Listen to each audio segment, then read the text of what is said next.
أبتزو حزيز وصحو زبلس كل زي وساوس ياو نفسي بهوت كنبريو عساخا أزيوم كيبوزحيوم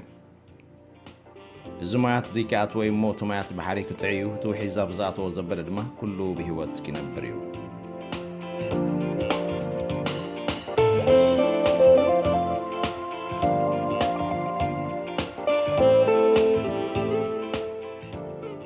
زي كابسن فلخاوي يقلولت دق سماي زفنو مانا صبحاتيو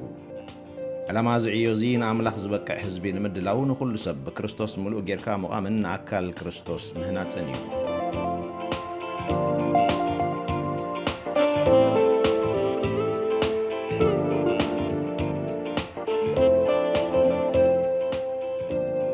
علتاوي مانا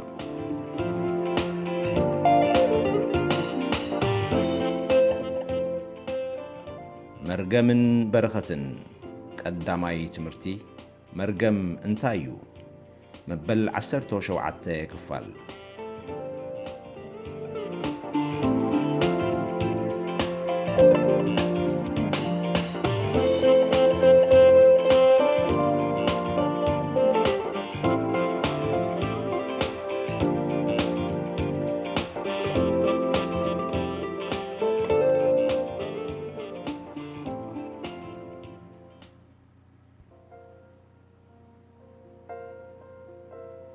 مصحف مثالي معراف 18 فقد 21 ملخت يعقوب 3 معراف فقد 1 كساب 12 موتن هيوتن اب سلطان ملحاسيو اتزفكراخا فريا كيبلعيو احواتي زغدد فرد خم نقبل فليتكم بزحات ممهران ايتخونو كلاتنا ببزح نجر نسحتينا مو حدا بقال زي سحت انتلو نسنو بزلو سغا خلقم زكالو بقع سبايو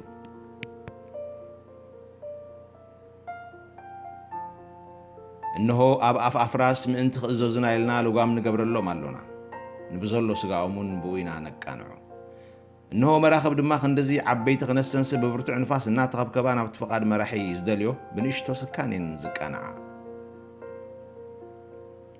كمو دما لسان نشتويا مو بعبي نقرت مكح إنه نشتو حاوي كندي عبي دور زي تندد لسانون حاويا علم عمسايا لسان أما أكلاتنا سفيرا نبزلو سقا تركسولا نمزور نبرتك تنددو بقان نمون زنددتيا كل عليت إنسان عوافن لما مزبلن إنسا بحرن ببهاري سبي قزا تقزيون اللو قناخ لسانسي حد سبكوا كي قزا أي تخالون نسا زي تعرف أكيتي زغط الحنز زملأتيا بقى جيرنا نقويتان نبون نمرق بقى جيرنا ونتون بمثل أملاق تفترو سبات نرقم كاب حدا أفسي من رقان مرقمن يوصل أحواتي إزي كم زك خونا يقباني ويس علادو خاب حانت عين ماي طعمن مررن ماي تفلفليا أتما حواتي بلش دو فرعولع كتفري يكالاي ويس تخل وينس فرا بلس كومخي إتا علاج أو طعم ماي كتفلفل أي كالاني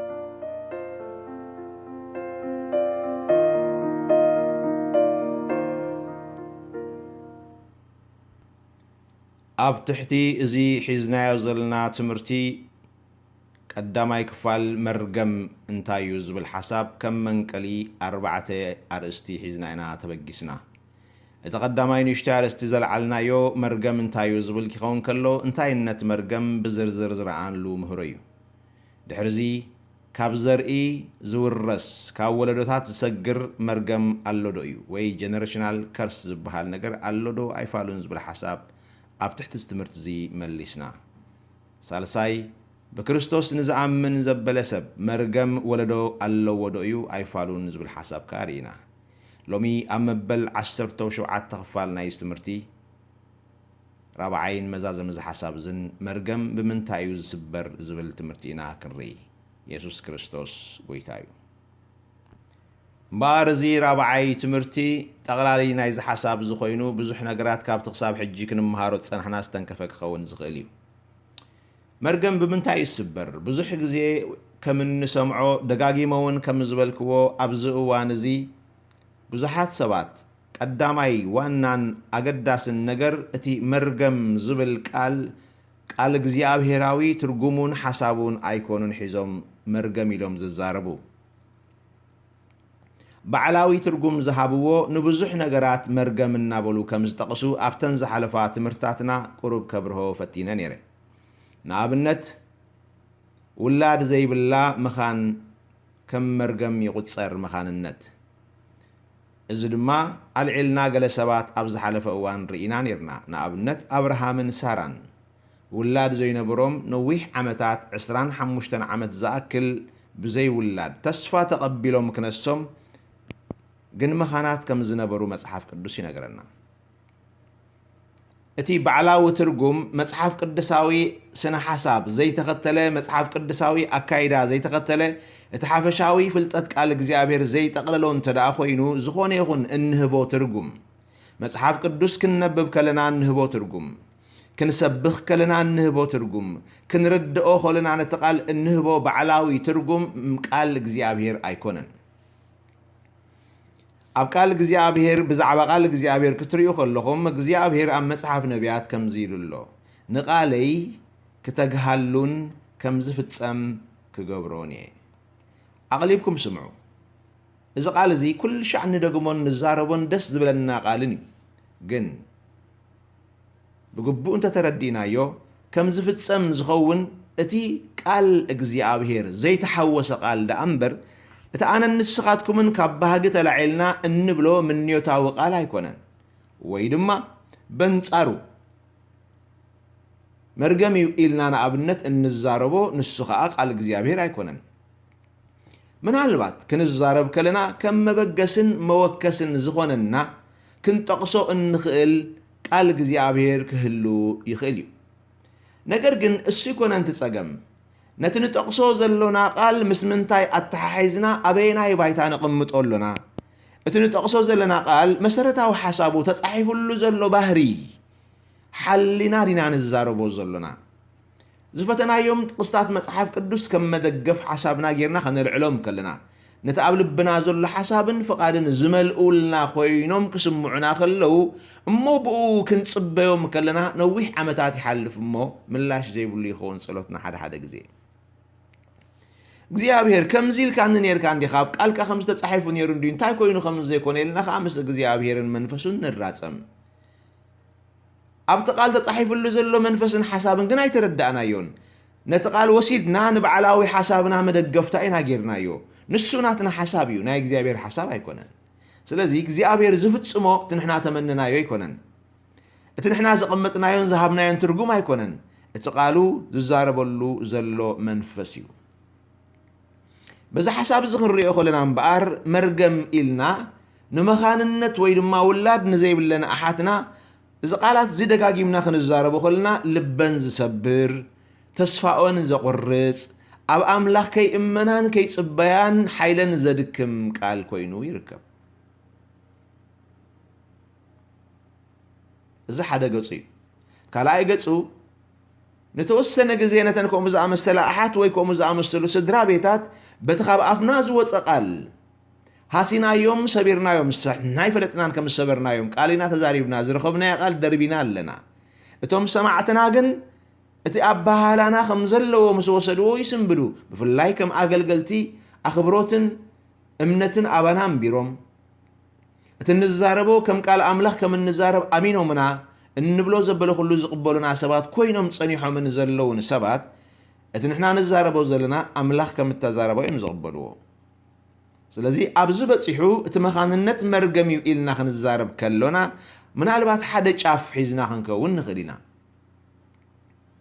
اتحدا جافون تايو كابولي كيدان كمتي مصحف حجيز وصلنا قال أما أخلكا مخانن التواقرنا يكتركبنيا ويمن تصالاي كهلن يزبلو قالات العلنا وسيدنا خنكون زكاليو نزما بحدش كيدان اب اكال كريستوس اما حبر غويتا زلو بامنت زنبرو سبات كن بامنت كيسغمو حيلوم زدكم تسفوم زقرط زربا زرينا لهم علونا كندي سبات بتمرتنا كندي سبات بصلوتنا كندي سبات بتنبيتنا كوتا بحفشا كندي سبات بغلغلوتنا هانيصنا لنا بنصارخ منالبات كندو سبات حاسينا هنكون زكاليو እቶም ዝህነፁ እናሃንጾም ንሕና ኣይኮንናን እቲ ንዛረቦ ዘለና ከም ቃል እግዚኣብሔር ጌርና ምስ ተዛረብናዮ እቲ ቃል ተፈጻምነት ይረክብ ነቃለይ ከተጋሃሉን ከም ዝፍጸም ክገብሮን ዝበለ እግዚኣብሔር ቃሉ ልክዕ ቃሉ ጥራይ ከም ተጻሒፉሉ ዘሎ መንፈስን ሓሳብን ጌርና ምስ ተዛረብናዮ ድሕሪ ቃሉ እናኸደ እግዚኣብሔር ንቃሉ ብዝስዕብ ተኣምራት የጽንዖ ከምቲ ተጻሒፉሉ ዘሎ እቲ ብዝስዕብ ተኣምራት ዘይጸንዕ ቃል እንታዩ ባህጋዊ ቃል ስምዒታዊ ቃል ግዜ መጸ ግዜ ኸደ ብተሰማዓና ስምዒት እንዛረቦ ቃል ግና ቃል እግዚኣብሔር ኣይኮነን እዋ ተጻሒፉሉ እንዲዩ እዋ ተጻሒፉሉ ኣብ ከምዚ ምዕራፍን ከምዚ ጥቕስን ሓቅኻ ክትዛረበሉ ከለኻ ግና መንፈስ ናይቲ ቃል ኣይሓልኻን ተጻሒፉሉ ዘሎ ሕጊ ተቃል ሓሳብ ተቃል መንፈስ ተቃል ትንፋስ ተቃል ግና ይረኣኻዩን ጽሑፍ ቃል ኢኻ ወሲድካ ስለዚ መጽሓፍ ቅዱስ ፊደል ይቐትል ዝብሎ እዚዩ እቲ ፊደል ጥራይ ጥረፍ ፊደሉ ጥራይ ሒስካ ከም ዘለዎ እቲ ጥረ ፊደል ብናትካ ሓሳብ በቲ ተጻሒፉሉ ዘሎ መንፈስ ዘይኮነ ክትዛረቦ ከለኻ ይቐትል በቲ ናቱ መንፈስን ሓሳብን ክትዛረቦ ከለኻ ድማ መንፈስ ይሃንጽ ስለ ዝብል ይሃንጽ ኣብዚና ክንጥንቀቕ ዝግባአና ብሩኻት ስለዚ ንመርገም ብዙሓት ሰባት ዝንቡዕ ምላሽ ሂቦም ኣለው ከም ኣብነት ዝጠቐስናዮ ወይ ንዛረበሉ ዘለና መኻንነት ኢልና እንድሕር ዳኣ ከምኡ ኮይኑ ኩሉ መኻንነት መርገም ኢልና ክንዛረብ ትዳኣ ኮይና አብርሃምን ሳራን በዚ ሓደ መኻናት ነይሮም በቲ ካልእ ከዓ እግዚኣብሔር ክጽውዖም ከሎ መኻናት ከለው 7 ኪዳናት ተስፋ ሂብዎም ኢልና ካብቶም ኪዳናት ክባርኸካ እየ ንዓብዪ ህዝቢ ክገብረካ እየ ንዓሌት ኩላ ምድሪ ከዓ ንበረኸት ክትከውን ኢኻ ዝብል ቃል ነይሩ እሞ መርገም ኣለዎም እናበልና ንዓሌት ኩላ ምድሪ ከዓ ንበረኸት ክኾኑ ዝኽእሉ ሰባት እዮም ክንብል ክልቲኡ ይጋጠመልና ዶ በዓል መርገም መኻን በዓል መርገም ርጉም ወይ ከዓ መርገም ኣለዎ ንብሎ ሰብ ሓደ ሸነኹ ድማ ንዓሌት ኩላ ምድሪ ንበረኸት ክኸውን ኣቦ ብዙሓት ክኸውን ዝረገመካ ከረጉመየ ዝምረቐካ ከምርቆየ ዝበሃል ተስፋ ክወርስ ከመይ ገይሩ ይኽእል ረኣዩ ዘረባና ምስ ቃል ኣምላኽን መሰረታዊ ሓሳቡ ተጻሒፉሉ ዘሎ መንፈስ ሓፈሻዊ ፍልጠትን ሓቅን ተቃል እንድሕር ዳኣ ዘይሓዝና ንጋገ ዝበልኩም ረኣዩ ኣብዚ እዩ እዚኣ ከም ዘላ ታምፅዋ ኣብ ሓድሽ ኪዳን ንምፃእ ኣብታ ኣካል ክርስቶስ ተጸዊዑ ዝወፀ ካብ ሞት ካብ መርገም ካብ ሓጢኣት ካብ ናይ ዘለዓለም ጥፍኣት ካብ ዘለዓለም ቁጥዓን መከራን ካብ ቁጥዓ እግዚኣብሔርን ተጸዊዑ ዝወፀ ህዝቢ እግዚአብሔር ገንዘበይ ንብረተይ ናተይ ዝበሎ ህዝቢ ነዚ ህዝቢ እዚ ከዓ በብዙሕ መልክዑ መርገም ኣለካ ክንብሎ ከለና ኣይና ይተሓቂ ኣነ ብርእሰይ ክምስል ኣነ ከመገልጋሊ ኣነ መርገም ኣለካ ዝበልክዎ ዲ ተሓቂ ወይስ እግዚአብሔር ህዝበይኻ ጥሪተይኻ መንግስትን ካህናትን ክትከውን ብደም ትገንሸል እትዓደካ ሰብ ኢኻ ዝበሎ ቃል ኣይና ይተሓቂ እስከ መልሹለይ ብሩኻት እሞ እግዚአብሔር ብደም ወዱ ኢየሱስ ዝተዓደገ ህዝቢ ጥሪት ኣምላኽ ዝኾነ ህዝቢ ደግነት ካብ ጸልማት ናብ ዘደንቕ ብርሃን ፀዋዓኩም ክትነግሩ ንኣምላኽ ሕሩይ ወለዶ ኢኹም ተባሂሉ ተጸውዐ ህዝቢ ቃሉ ሕሩይ ወለዶ እናበሮ ደግነት ኣምላኽ ክትነግር ዝግባእካ ሰብ ኢኻ እናበሎ በዚ ሓደ ሸነኽ ድማ ከመገልጋሊ መርገም ኣለካ ክስበረልካ ክብሎ ከለኹ ኣነ ኣበይ እዩ ዘሎ ተሓቂ ነገራት እግርን ከበሮ ንኾኑ ኣለዉ ወንጌል ዝዛረቦ ድምፂ ካልእ ወንጌል ከነበስር ተጸውዓና ሰባት ንዛረቦ ድምፂ ትንቢትና መዝሙርና ስብከትና ትምህርትና ካልእ معدانا خالق قويتا غنا كمتا أبونا أيزلاخني أنا دما كمو إليككم الله إيدنا ملختنا ملخت وانجيلي ملخت بالسراتي ملختنا أتي يسوس كريستوس أبزا مدرزي أخلو بقالن بقبرن زبالوهم كجنبرن كنزاربني أنا نسقاتكم منجن يسوس زي بولن الزارب علينا اسكاز غيرهم أبيني تخفل مصحف قدسي يسوس كريستوس مرجم لك خسبر الكي يلون حنتي زدحانت نفسي زدحانت يزبل زلخو وي ندق مزامرتو مرجم لك زبلهم سب الله دو ፍጹም نحده ካብቶም ደቀ መዛሙርቱ መርገም ኣለካ ይበሎም نحده ደጊመ ከስምረልኩም ከይተሓዋውሱ ነቶም ናብ ምድሓን ዘይመጹ ገና ወንጌል ብስራት ክነገሮም ዘለዉ ሰባት ኣይኮንኩን ዝብል ዘለኹ ሽዑን ሕጅን ሽዑ ኣብቲ ጎይታ ዝነበረሉ ዘመን ኣብቲ ማሕበር ኣምላኽ ቀዳመይት ማሕበር ኣምላኽ ሃዋርያት ዝነበሩሉን ሰበኹሉን ዘመን ወይ ድማ ሕጂ ማሕበር ኢየሱስ ኣብቲ ሰብከሉ ዘላ ዘመን ነቶም ብክርስቶስ ዘይኮኑ ሰባት ኣብ ትሕቲ መርገም ጥራሕ ዘይኮኑሲ ደቂ ገሃነም እዮም ዘለዉ ክርስቶስ ዘይተቐበሉ ሰባት ካብ ገሃነም ክወጽኡ የድልዮም ካብ መርገም ነፃ ክወጽኡ የድልዮም ካብ ሓጢኣት ነፃ ክወጽኡ የድልዮም ንስሓ የድልዮም ብዛዕባ እዚኦም ሕቶ የለን ንዛረብ ዘለና ግን ብዛዕባ ኣካል ሰብነት ስጋኡ ዝኾነት ማሕበር እዩ ድሕሪ አብርሃም ድማ ይስሐቅን ርብቃን ድማ መኻናት ኮይኖም ንሪኦም ነዚ ድማ ወስድ ኣቢሎም ሰባት እንታይ ይብሉ ጀነሬሽናል ከርስ ናይ ወለዶታት መርገም ካብ ወለዶ ናብ ወለዶ ዝሓልፍ ስለዚ ኣብ ስድራ ቤትክ ዝነበረ መርገም ኣባኽሎ ኣብ ቤተሰብኪ ከም ዝኣመሰለ መኻን ዝኾነ መንፈስ ኣሎ መኻን ዝገብር መንፈስ ኣባኸ ግና ሕጂ ክስበር ይብላ እሳ ድማ ከምኡ ሰሚዓ ኣላ ወይ ከዓ ሪኣ ኣላ ብታዕሌት መርገም ኣይበለቶን ፀኒሓ ግን መኻንነት ከም ዘሎ ትፈልጥ እያ ንስኻ ግን ሕጂ ታልካ ተርጉም ካላ መርገም ኢልካ ተርጉም ካላ ስለዚ ሓቂ ትብለካ ትነብዕ ኣሜን ትብል እወ ትብል ክትወልድ ድላይን ሃረርታን ስለ ዘለዋ ሕጂ ክትወልዲ ኢኺ ትብላ ኣለኻ ብኡ ትሕጎስ ግን ኩሉ ሸዓብ ሕልን ኣነ ኣብኦ ምርኣን ዘይፍሓቕ ሓደ ነገር ኣቐሚጥካ ኣለኻ ወይ ኣቐሚጠላ ኣለኹ እንታይ ዝብል ናይ ዓሌት መርገም ስለዚ እዚ ዓሌት እዚ መኻንነት ብሰይጣን ብመኻንነት ዝወቕዑ ዓሌት ኢልና ንዛረብ መን ምስ ረኣና አብርሃም መኻን ኮይኑ ፀኒሑስ ድሓር ከዓ ርብቃን ይስሐቅን መኻናት ኮይኖም ክንሪኦም ከሎና ምናልባት ካልእ ናይ ምርኣይ ናይ ምስትውዓልን ምርኣይን ዓይንና እንተፀልሚቱ መሊስና ከዓ ያዕቆብ ካብ ራሄል ጥራይ ስለ ዘይወለደ ምናልባት ያዕቆብ እኳ ድሓና ራሄል ግን መኻን እያ ንብል ኣብ ዓሌት ራሄል ከዓ መኻንነት ኣሎ ንብል ግን ክንሪኦም ከለና እዞም ዓሌታት እዚኦም ሰለስቲኦም ክንሪኦም ከለና በረኸት እምበር መርገም ዘለዎም ኣይኮነን አብርሃም ኣይተረግመን ይስሐቅ ኣይተረግመን ያዕቆብ ኣይተረግመን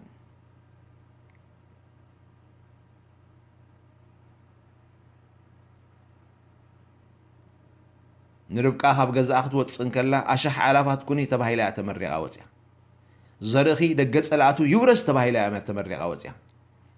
ይስሐቅ ኣብቲ መሰውኢ ክድቅስ ከሎ ተዛማደ በረኸት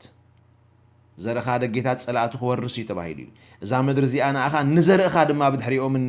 ንዘርኦምን ክህበ ኢሉ እግዚኣብሔር ማዕለያ ዘይብሉ ተስፋኣት እዩ ነይሩ እሞ እዚ ኩሉ ተስፋ ኣበይ ክኣቱ እቲ ኩሉ ኺዳን እቲ ኩሉ ተስፋታት እግዚኣብሔር ኣበይ ክኣቱ እዞም ሰባት እዚኦም መኻናት ተዳይልናዮም ብሩኻት ስለዚ ብሩኻት ኣሕዋተይን ሓተይን ከም ናይ ሓድሽ ኪዳን ሰባት ሕሰቡ ከም ኣምላኽ ሕሰቡ ኣእምሮ ኣምላኽ ይሃልወና እቲ ኣብ ክርስቶስ ኢየሱስ ዝነበረ ሓሳብ ኣባኻትኩም ይሃልኹም እዩ ተጻሒፉ ዘሎ ስለዚ ከምቲ ክርስቶስ ዝሓስቦ ንማሕበሩ ከም ዝሪእሉ ዓይኒ ንማሕበሩ ከም ዝሓስበሉ ልቢ ንማሕበሩ ከም ዘፍቅረሉ ፍቕሪ ከምኡ ዝኣመሰለ ልብን ዓይንን ፍቕርን ክህልወና ይግባእ ነቲ መጓሰ እዚ ልቢ ዘይብልና እንተኮይንና ኣገልገልቲ ዝብል ሽም ጥራሕ እምበር ትርጉም የብሉን ኣገልገልቲ ምዃንና ትርጉም የብሉን ብልቢ ኣምላኽ ዘይነገልግል ተኮይንና ነቲ ህዝቢ ብልቢ እግዚኣብሔር ብልቢ ኢየሱስ ክርስቶስ ጌርና ዘይነፍቅሮ ዘይንሓቕፎ ዘይንሪኦ ብዒንቲ ጎይታ ጌርና ዘይንሪኦ እንተዳ ኮይንና ንሕና ኣገልገልቲ ክንከውን ኣይከኣልን እዩ ኣምላኽ ንህዝቡ ዝሪእየሉ ዓይኒ ክህልወና ይግባእ እዩ ስለዚ ትርጉም መርገም ስለ ዘይፈልጡ ሰባት መርገም ክስበረሉ ዝኽእል መንገዲ ከዓ ይፈልጥዎን እዮም ንመርገም ዝብል ቃል ትኽክለኛ ትርጉሙ ክሳብ ዘይሃብዎ ግዜ ኣብ ኣሰባብራኡ ድማ ትኽክል ዝኾነ መንገዲ ኣይክተሉን እዮም ረኣዩ ንመርገም ዘለዎም ኣረኣያ ጌጋ ወይ ከዓ ዝንቡዕ ስለ ዝኾነ ኣብ ኣሰባብርኡ ድማ ብፀሎት ክሰብርዎ እዮም ዝፍትኑ መርገም ብፀሎት ኣይስበርን ኣብ ዝሓለፈ ትምህርቲ ተንኪፈየ ኣለኹ ብፀሎትና ኣብ ሓደ ለውጢ ከነስግሮን ከነምፅኦን እንኽእል ኣብ ኣእምሮ ሰባት ዘሎ ናይ ኣተሓሳስባ ዝንቡዕ ሓሳብ እዩ እዚ ድማ ባዕሉ እቲ ሰብ ክልውጦ ዝኽእል እዩ ኣምላኽ ዝገብሮ ይኮነን ካብ መዕበያ ሒዝናዮ ዝመፃና ናይ ኣረኣያ ፀገማት ወይ ተፀሊናሉ ዝመፃና ናይ ኣረኣያና ፀገማት ናይ ኣተሓሳስባ ፀገማት ካብ ከባቢና ካብ ባህልና ካብ ማሕበረሰብና ካብ ዝዓለም እዚኣ ሒዝናዮ ዝመፃና ምሳና ዝዓበዩ እኩያት ዘርእታት ወይ ድማ ዘይ ኣምላኻዊ ከም ቃል ኣምላኽ ዘይኮነ ኣተሓሳስባታት እዚኣቶም ኣምላኽ ኣይኮነን ካባና ዘርሕቖም ባዕልና ኢና ክንርሕቆም ንኽእል ነቲ ሓደ ሓዲግ ናብ ወንጌል ብምስማዕ ብምእዛዝ ናብ ወንጌል ብምምፃእ ብሓሳብ ወንጌል ዘርኢ ወንጌል ብምዝራእ ነቲ ዘርኢ ዓለም እናመንቆስና ክንከይድ ንኽእል ግራትና ክንፅህይ ንኽእል ከነልምዕ ንኽእል ባዕልና ኢና ስለዚ እዩ ኣብ ሮሜ 12:2 ብምሕዳስ ሓሳብኩም ተለወጡ እዩ ዝብለና ሰብ ዝገብሮ ተግባር ኣሎ ኣምላኽ ዝገብሮ ተግባር ኣሎ ኣምላኽ ንሰብ ኣመንጊጉ ፍልጠት ሓቂ ኣይህቦን እዩ ሰብ ነተገልጸሉ ፍልጠት ሓቂ ርእሱ ከግዝእ ፍቃዱ ክህብ ባዕላዊ እዩ ኣምላኽ ኩሉ ኸኣለ ክነሱ ኩሉ ኸኣለነቱ ግን ኩሉ ነገር ክገብር ኣይኽእሎን እዩ ንኣብነት ካብቲ ኩሉ ኸኣለ ብኮይኑ ክነሱ ኩሉ ኸኣለነቱ ንኩሉ ክገብር ዘይኽእሉ ሓደ እንታይ እዩ ፍቃድ ሰብ ደፊሩን ግሂሱን ኣትዩ ንሰብ ኣመንጊጉ ንፍቃዱ መንዚዑ ናብ ፍቃድ እግዚኣብሔር ኣምላኽ ኣይልውጦን እዩ ምክንያቱ ምስ ፍጥረቱን ምስ ኣሰራርሑኡን مستي صادق بهاريون زصارر ስለዝኾነ أملاخ نسب كفتره كله كم رأسه كم أملاخ غيره بعالم له فقط غيره سلز فتره كسبنا مدحانون أب أفدق بيته خوينو كحكو حبيلو يلمنهم بر مع صلبو كفيتو نايم إتاو تخلو يبلون إذا مع صلب بسب كتكفتن كتعصون التخيل حراين انبن كتبل التخيل فقاد التبهال بوشت زلا مفتحة سلز سب بوشت لبو إن لبو بعلو كفتو زغل مبار سب كل وقت زغل بعلي يخبل كله تاي مالتيو وانجيل يزرقالو نت وانجيل لبو بعلي يخفت فقادو بعلو يخفت حراي يبل نمئزاز وانجيل فقادو حراي إلو مسحابه لبونا بأملاخ مسكفته شعيل وقت سلازي ببحداس حسابكم تلوت قبل كله سب بعلو خقبرو زقبو تقباري نسخا كم سب إذا تقباري زخت قبرو عقمي كحاسرك كان كله أنا كم أقلقالي نأمنتك خدق في السلي أنا وين أبي وتكا زفت سمو فلوي بعلاو تأمري بالليل نتا نمبرتع عقم سينا زلا أمنتك جن دقفتي أمنتكم إنا إزبل كعلى أملاخ سلازي كنصل خلنا نأمنت أحواتنا إنا ندقفو نتا وش تمزلا أمنتنا ندقفو مخنياتو يسوع كريستوس كحاوي أمنتكم زلو مصر أي نسبيك قال تنبيت ويد ما ناي محواي قالوا الزاربو منيرو أمنتك أحويتك خايلي مسكر لهم منيرو أنا حويك أو نايبلو منيرو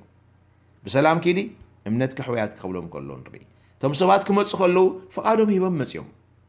لبم هوديهم متيوم أمينهم متيوم سلازي قويتان أيسو ساب قال سفراون نزأمن كل كالي يزبلنا بعلو قويتاون كي ترفه نسو يكون أنا بهوتنا كل نقر زقبر أبهوتنا زلو امنتي خقبر زخلو نيرو سلازي لو من سبات كنت صلي لهم كلناون أبوهم امنت تزيل نبلنا أبنت تقول بعد أمو حمومات سبات مقاس أملاخسي كلتا سبات رح معسكوينهم نيرمو وعشرة سبات رح معسكوينهم حمومات زلو دارقا فرقة تقول بعكو كتصلي له كحاويلي متسيو تنبيت قلنا بكله تقول بعي متسنيو فوس قلنا بكله تقول بعي متسنيو اتقل قالوا وين تنبيت كزارب مقلاتك متسألون كلنا بكلهم بحبارب بالما ما يكون انز متس نابتهم نمئمان لبهم تدالين مليئين زلو سباتي كما أخلتي باشح زقط صرقوا بقى بأصابع زقط صار سبات راح يوم ملأخت زمتصم تنبيت زمتصم فوس زمتصم نمنتاي أملاخ ليلان قول ليلان سلز قبر دي أيفالون اتفل اللي هم بونقطهم سبات يزلوا مؤمنن زي مؤمنن أم مدرب زحت مبلتات نيرني ولا مصحف قدس جن إلياس نابتا أب سيرابتا أنا سيدون عز نبرت مبلت رايت لا يخيلو قال أملاخ ينقرنا سلزم بار بمرقم زسبر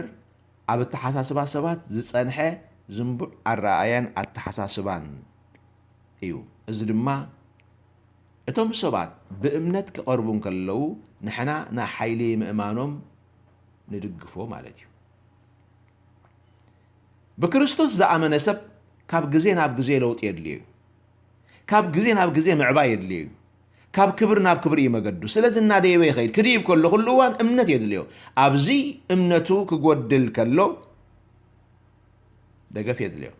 نتودو حميمون ابي يسوع كريستوس ندق مزامرتها ودي كحوي ولا من يمس اي كالون قالت تخيل انت هونكا دنقصلنا زبلو سباي غويتا زبلو قال ذكروا تخيل انت هونكا تبل الله خايلو نزامن غنا كل كالي بوبو سميدت سباي غويتا امن نزي مانيك انتايلو دغف سلازي سباتن بار امينم يمزمصو قال غدل زبلت امنت كتلوم كلا كم قال حمم زبلت امنت كتلوم كلا ግን اتزصلت ጸሎትን اتنايتم አገልገልት ጸጋን ይድግፎ ተደግፎም ሽዑ ናብት መልአት እምነት ይመጽሞ እትኻብ አምላኽ ዘሊዎ ዘበለ ፈውሲ ይقبሉ ማለት እዩ ስለዚህ አእምራው ፈውሲ ንሰባት ነምጻሎም ልቦናዊ ፈውሲ ናብ ሰባት ነምጽ አውሽጦም ጎዲሉ ዘሎ ነገር ንምልእ ሕጂ ብዛዕባ ክርስቶስ ዝደሓነ ሰብ ጥራይ ይዛረብ ዘለኹ እተዋና አትኩረና አው ስለዝኾነ አማኒ መርገም አለው ዲየብሉን ዝብል ሐሳብ ስለዝኾነ ስለዚህ በአር መርገም አለው እንተዳ ኮይኑ በምንታይ ይስበር ተዳይልና ዛጊት አማኒ መርገም ይብሉን ስለዝበልና እንታይና ምኹን ሰብር ስለዚህ ናበይና ንመለስ ዘለና አብ ግዜ ጸሎት ብዛዕባ ዝስበር መርገም ዘይኮነ እቲ ካብ ስሩ ዘይ አማኒ ከሎ ሒዝዎ ክመጽ ጸንሐ መርገም ኢና ሕጂ ንዛረብ ዘለና ናኡ ተመሊስና እምበር መርገም ዝስበረሉ መንገዲ ገለ ሐሳባት ክወኩም እየ ቅድናብተን ነጥብታት ምእታወይ ግን መርገም دحان نعن كم في أملكم مجمريا مرجم أب سبات بزي كريستوس أني حم سبات ናብ ጎይታ ክመጽእ ከለዉ እዩ ዝስበር መርገም ኣብዞም ሰባት እዚኣቶም ኣብ ጎይታ ዘየለዉ ሰባት መርገም መዓስ እዩ ዝስበር ወይ ብምንታይ እዩ ዝስበር ቀዳማይ መርገም ብሞትን ትንሣኤን ኢየሱስ ክርስቶስ እዩ ዝስበር ኣብ ዝርዝሩ ድሓር ክነግረኩም እየ ተነጥብ ጥራይ 5 ነጥቢ ክትሕዘኩም እየ ካልኣይ መርገም ዝስበረሉ መገዲ ብንስሓ ናብ ኣምላኽ ብምምላስ መርገም ይስበር ሳልሳይ ብሕድገት ሓጢኣት መርገም ይስበር ራብዓይ ብዳግም ልደት መርገም ይስበር ሓምሳይ ሓድሽ ፍጥረት ድሕሪ ምዃን መርገም ይስበር እዚኦም እቶም ናይ መርገም ዝስበረሎም ቀንድን ኣውራን ዝኾኑ መገድታት እዮም ካልእ ክንውስኽ ንኽእል ኢና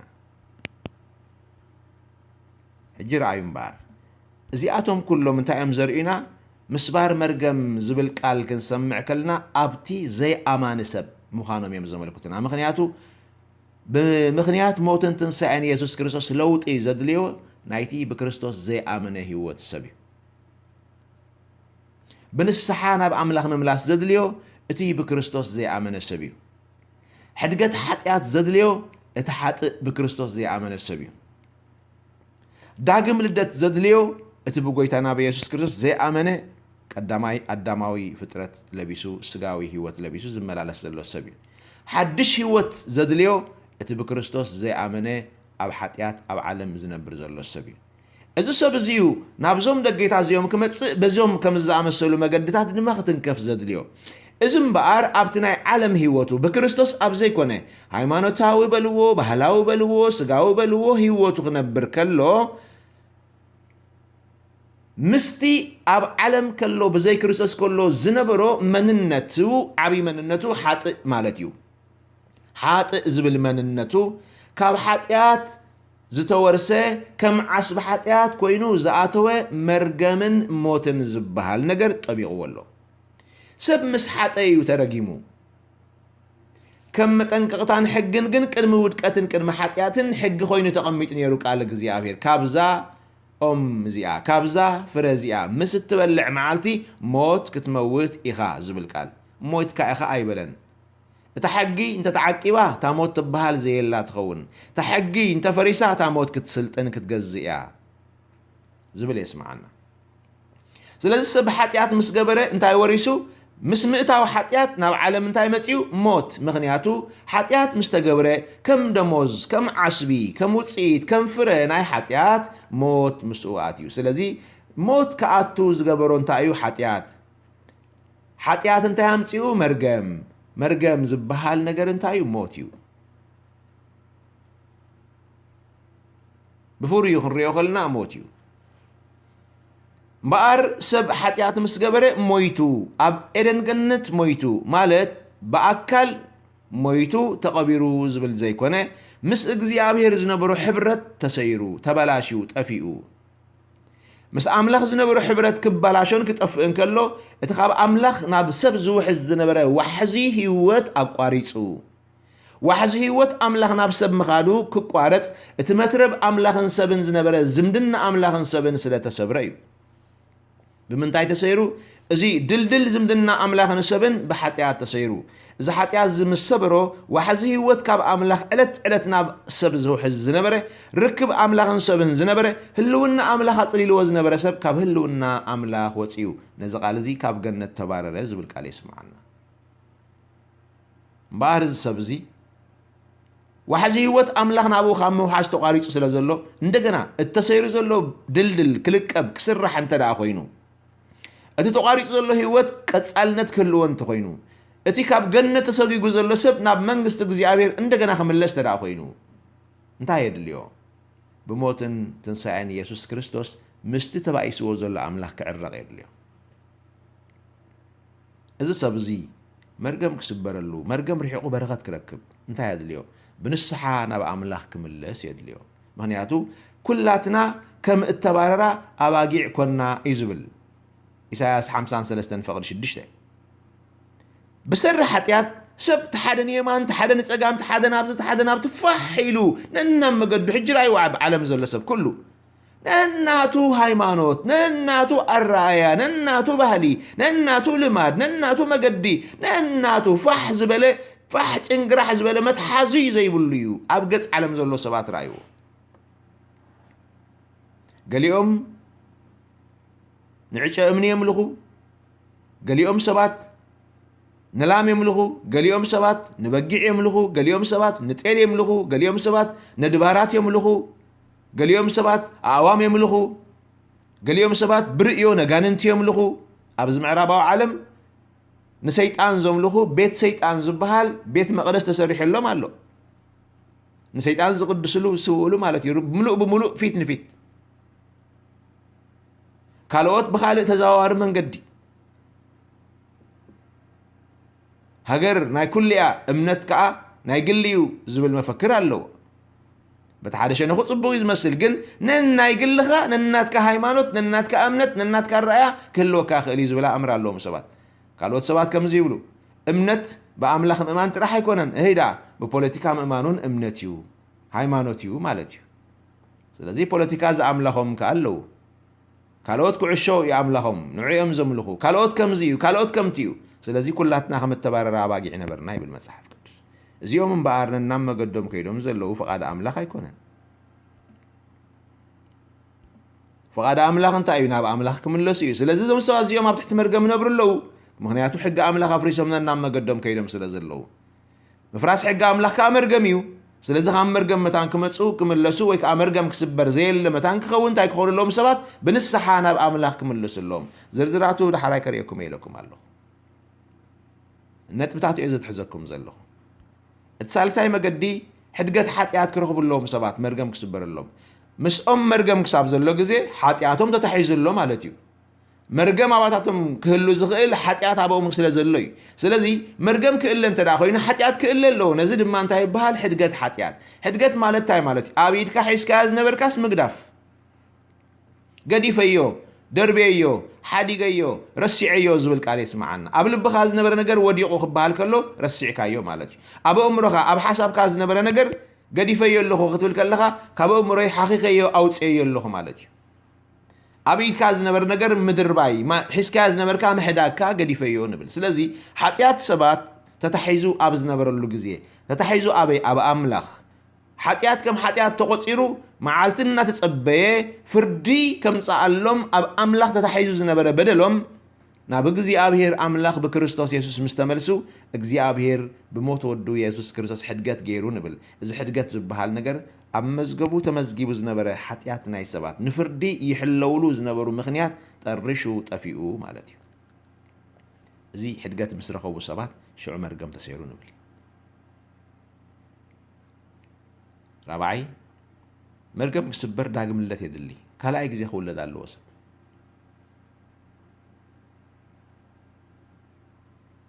ንኒቆዲሞስ ዘሸገሮ በዳሃይ ሕቶ ነይሩ ሰብ ምስ ኣረገ ከመይ ኢሉ ናብ ማሕፀን ኣድኡ ተመሊሱ ክውለድ ይኽእል ኣይፋሉን ካብ ተቐዳማይ ኣቦ ኣዳም ተወሊዱሉ ክወርሶ ዝፀንሐ ነብኡ ዝመስል ባህሪ መንነት ይወሪሱ ፀኒሑ ዘፍጥረት 5 ፍቅዲ 3 ክትሪኡ ከለኹም ኣዳም ድማ ብኩሉ ንዑ ዝመስል ወዲ ወለደ ብለና መጽሓፍ ቅዱስ ብኩሉ ንዑ ዝመስል ማለት ብባህሪ ብመንነት ብሓጢኣት ብኩሉ ንኣዳም ወሪስዎ ስለዚ ካብ ዝወለዶ ዝናመፀ ክመፅእ ፀንሐ መርገም ናይ ሓጢኣት ናይ ትውልዲ መርገም ዝበሃል ኣብቲ ብዓለም ዘሎ ሰብ ኣሎ ዝበልኩኹም እዚ እዩ ካብ ኣዳም ተወሊዱ ስለ ዝኾነ ንኣዳም እዩ ዝመስል ንኣዳም እዩ ወሪስዎ ንኣዳም እዩ ዝገልፆ ንኣዳም እዩ ዘንፀባርቆ ስለዚ ሰብ እዚ መርገም እዩ ዘለዎ ምክንያቱ ኣዳም ተረጊሙ እንዲ ካብ ገነት ተሰጊጉ እወ ንስኻ ድማ ከምኡ ኣዳም ተረጊሙ እንዲ ምስ እግዚኣብሔር ዝነበረ ሕብረት ተቋሪፁ እወ ንስኻ ድማ ከምኡ ኣዳም ተረጊሙ እንዲዩ እታ ዋሕዚ ህይወት ምስ ኣምላኽ ካብ ኣምላኽ ትፈሰሉ ዝነበረት ጠጠው ኢላ እወ ንዓኻ ድማ ከምኡ ዋሕዚ ህይወት የብልካ ኣዳም ብሰሪ ሓጢኣትን መርገምን እንዲዩ ሞይቱ ኣብ ገነት ኤደን እወ ንስኻ ድማ ሞይትካ ወኣነ ዳ በልዕ ሰት ኣለኹ እንዶ ኣዳም ስውን ከምኡ ገብር ነይሩ እንዲ እንታይ ደኣ ሞይትካ ትብለኒ መንፈስካ ምስ ኣምላኽ ዘለካ ሕብረት የለን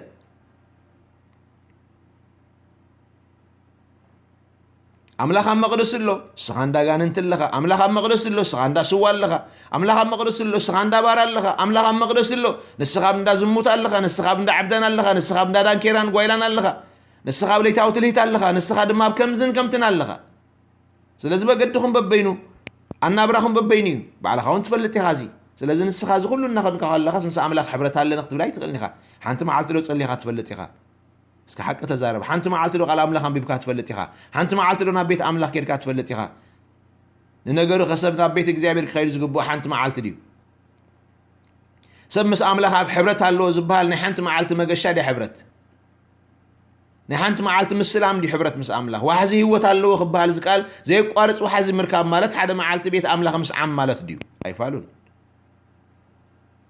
ምስ ኣምላኽ ምንባር እምበር እሞ ምስ ኣምላኽ ዲኻ ትነብር ዘለኻ ተወሳኺተይ ክትብለኒ ትኽእል ኢኻ ስለዚ ሓቅኻ ምስ ኣምላኽ ክትነብር ካብ ዘይከኣልካ ንስኻ መርገም ኢኻ ዘለኻ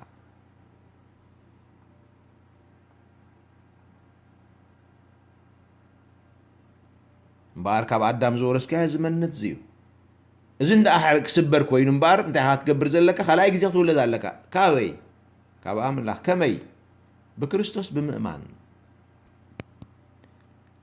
ስለዚ ካብ ኣምላኽ ክትውለድ ከለኻ ድማ ከምቲ ካብ ኣዳም እተወልደ ወዱ ንኣዳም ዝመስል ዝነበረ ካብ ኣምላኽ ምስ ተወለድካ ድማ ንኣምላኽ ዝመስል ባህሪ መንነት ትወርስ ምክንያቱ ብትውልዲ እዩ ዝውረስ ዲኤንኤ ዝበሃል ነገር እኮ ካብ ወለድና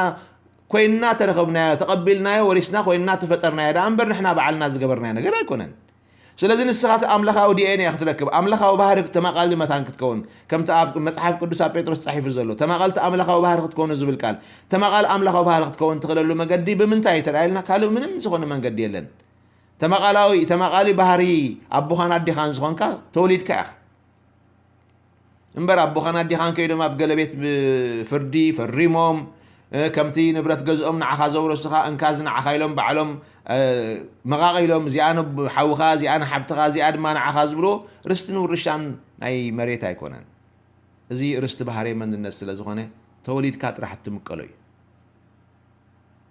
ምፍታዊ ምፅላእ ዝበሃል ነገር ዘይብሉ ንኹልኻ ማዕረ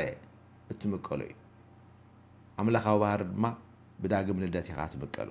እምበኣር ኣምላኻዊ ባህሪ ብዳግም ልደት ክትምቀር ከለኻ እንታይ ኣጥፊእካ ኣለኻ ማለት እዩ ኣምላኻዊ ባህሪ ክትወርስ ከለኻ ሰይጣናዊ ባህሪ ዓለማዊ ባህሪ ስጋዊ ባህሪ ኣዳማዊ ባህሪ ግን ተጥፍእ ኣለኻ ማለት እዩ ምስኡ መርገም ተሰይሩ ንብል ኣብቲ ሓምሻይ ሓድሽ ህይወት ዝብልካ ድሕሪ ዳግም ልደትካ ከምቲ ቀደም ተመላለስካዮ ዘይትመላለሰሉ ትቡሉይ መንነትካ ሓሊፉ ካልእ ሓድሽ ህይወት ወሪስካ እትነብረሉ ህይወት ትወርስ በዞም መገድታት እዚኦም እምበኣር እዩ መርገም ዝስበር ኣይ ናይ መርገም ደጊመ ከስምረልኩም እቲ ብዘይ ክርስቶስ ከለኻ ተመላለስካዮ ህይወት ብምሉኡ ናብራ መርገም እዩ ነይሩ ካብዛ ኦም እዚኣ ወይ ካብዛ ፍረ እዚኣ ምስ ትበልዕ መዓልቲ ሞት ክትመውት ኢኻ ዝብል ፍርዲ እተፈርዶ ህይወት ኢኻ ክትነብር ፀኒሕካ እዚ ህይወት እዚ ለውጡ እምበኣር በዞም ዝበልናዮም ሓሙሽተ መገዲ ናብ ኣምላኽ ብምምፃእ እዩ እቲ ለውጢ ዝመፅእ ኣብዚ መርገም ተሰይሩ ዘየሎ ኮይኑ ንብል እምበኣር ሞትን ትንሳኤን ኢየሱስ ክርስቶስ ምስ ኣምላኽ ዝዓረቐካ ምስ ኮንካ ብንስሓ ናብ ኣምላኽ መገድኻን ኣንፈትካን ኣረኣያኻን ኣተሓስባኻን ለዊጥካን ቀይርካን ምስ መፀኻ ብምክንያት እዚ ድማ ኣምላኽ ብወዱ ብኢየሱስ ክርስቶስ ሕድገት ሓጢኣት ምስ ሃበካ ካብ ክርስቶስ ተወሊድካ ተመቓለ ኣምላኻዊ ባህሪ ምስ ኮንካ እቲ ብሉይ ዘመንካን ህይወትካን ሓሊፉ ሓድሽ ህይወት ወሪስካ ክትመላለስ ምስ ጀመርካ ካልኣይ ግዜ መርገም ኣሎ እሞ ንዓ ክንሰብረልካ ዝብሉኻ ሰባት ሕጂ ከም ከመይ ትቕበሎም እንትሪኦምን ሓደ ሰብ እየ ዝብል ዘለኹ እዞም ዝበልናዮም መስራሓት ሓሊፉ ብሞትን ትንሳኤን ኢየሱስ ክርስቶስ ምስ ኣምላኽ ተዓሪቑ እዩ ንብሎ ሰብ ናብ ጎይታ ምስ መፀ ብደም ኢየሱስ ክርስቶስ ኣብ መንጎ ሰብን ኣብ መንጎ ኣምላኽን ዕርቂ ተፈጢሩ እዩ ንብሎ ስለዚ ተዓሪቑ እዩ መን እዩ እዚ ዝዕረቕ ዘሎ እቲ ካብ ገነት ተባሪሩ ዝነበረ ብሰሪ ሓጢኣቱ ካብ ገነት ዝወፀ ሞት ዝሞተ ኣዳም ክርስቶስ መፂኡ ኣብ ክንዲ ሓጢኣተኛ ሰብ ሞይቱ እቲ ብሰሪ ሓጢኣቱ ካብ ገነት ተባረረን ዋሕዚ ህይወት ኣምላኽ ካብኡ ኣቋሪፃ ዝነበረት ሰብን ህይወት ረኺቡ እታ ኣቦ ዝነበረት ህይወት ንኣና ተገሊፃን ርኢናያን ኢና እሞ ንምስክር ንነግረኩም ኣለና ኢሎም ሃዋርያት ቀዳማይ መልእኽቲ ዮሃንስ ቀዳማይ ምዕራፍ ክትሪኡ ከለኹም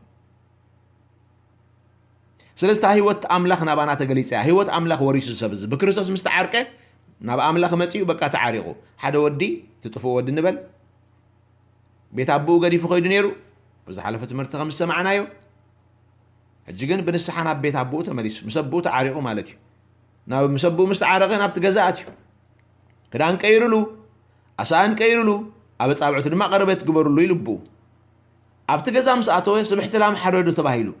ምብላዕን ምስታይን ሓጎስን ኮይኑ እዚ ወዲ ምስ ኣቦኡ ተዓሪቑ ዶ እወ ክዳን ተቐይሩሉ ዶ እወ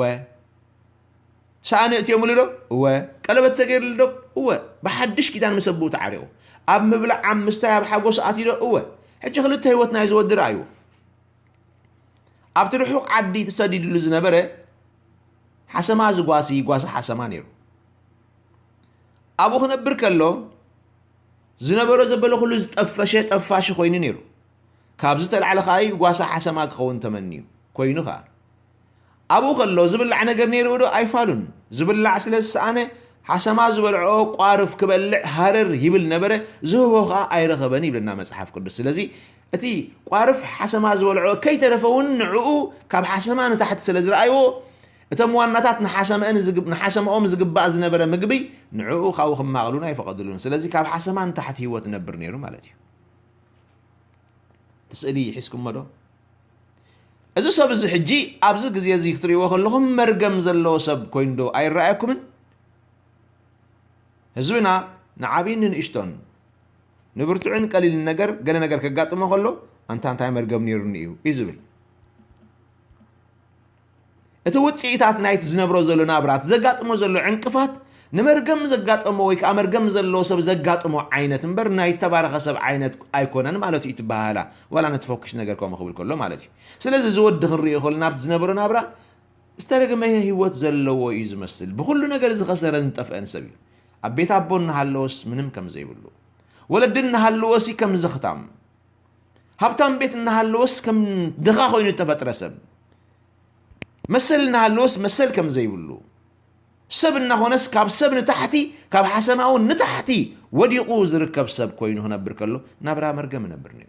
حجي ما تيس سبزي اب غزاتيو مسبوت حقاقيفو مسبوت عارقو قدفو قارف حسما حجي لامن لاماكوا كاب لام زبلصت لام سبحت لامات حريدا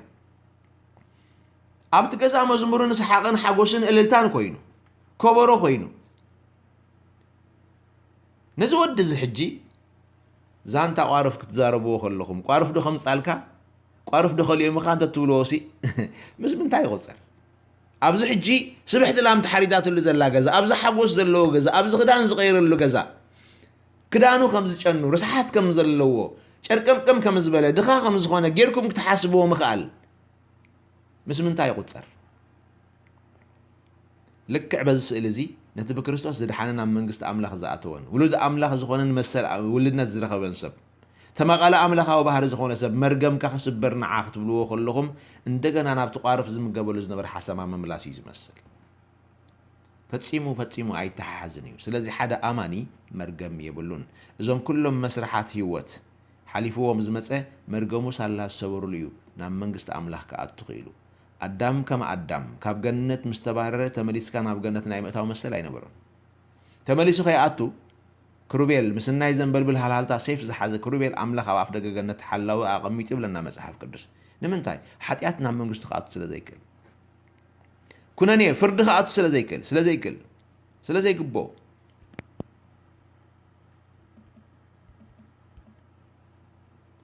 دحراي جنت غتارزنا برسواي بسر عمص او ام مسقل مستوم تسقيلهم زنبرو مسيس تسقيل نمر خلاي بصاي خوينم تسقيلو زنبر سباي غويتا بمنغست خمس تمص تذكرني الى راب غويتا بنس خمس تملسن مستامنن كريستوس منغست خمس زلاتون كريستوس غويتا مخانون مستامنه غويتا انت يلو لومي اب جنت مساي الله خايلو ابي كيدو تكرو بلا اب جنت زحلو زنبره نا ادم كما ادم ناو كاو مستسبغ خي اتون دايكونن كحلو سيف تعاقو زنبره ابي لا خيدو تكرو بيل كما يجرو خلفونا زغتاري نايز خطار تاريخ خبتا مسقل توديا ساعتا مسقل سقل لنا مسقل تسقيلو زنبر لان قال خاليتات ويك ساعتات كتار نيرو اب عين سبات هيوتون تنفاسون كساعت حلفون كتاري اب عين املاح جن ابت كتارن كم كتار خوين تسقيلو زنبر ناي كتار واغا زغفللو مسقل تسقيلو خلو لو هيو ترغيبو سبحاتنا املاح بمنتاي بنسحه بننتاي ناب كريستوس بممصا بداغم ندت بمنتاي بكريستوسن بتامس قل زفس نبرنا عرق دمن عرق مس املاخ بمركاب مخنيات ابتناي فرد سفرا تطويلو الناس تسقيلو الناموتن كلو سغيرو لومي اب جنت مسا الله خيلو زغرم ነገር محجنا السبزي يسوس ኣብ ገነት ምሳይ ኣለኻ ዝብል ቃል ምስ ኣውፅአ ሸዓ እትወድ እትሰብኣይ ከይሞተን ከሎ ድሕሪ ምውፃእ እዛ ኣዋጅ ካብ ኢየሱስ ክርስቶስ ካብ ኣፉ ምስ ወፀት እቲ ሰብ ናብሩ ኣበይ ሰጊሩ ተላልኩም ካብ ገሃነም ናብ ገነት ከይዱ ምሳይ ኣለኻ ኢሉ ምስ ኣምላኽ ኮይኑ ሕብረት ገይሩ እዚ ተባላሽዩ ዝነበረ ኮሚኒኬሽን ትሕብረት ተሰይሩ ዝነበረ ተዓርዩ ምሳይ ኣለኻ ኢሉ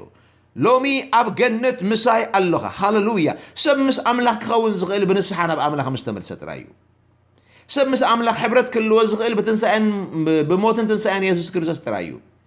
ሰብ ምስ ኣምላኽ ሕብረት ክልዎ ዝኽእል ምስ ኣምላኽ ዝምድና ክፈጥር ዝኽእል ሕድገት ሓጢኣት ምስ ረኸበ ጥራይ እዩ ሰብ ምስ ኣምላኽ ክኸውን ዝኽእል ብዳግም ልደት ጥራይ እዩ ሰብ ምስ ኣምላኽ ክኸውን ዝኽእል ትብሉይ ሓሊፉ ሓድሽ ህይወት ምስ ረኸበ ጥራይ እዩ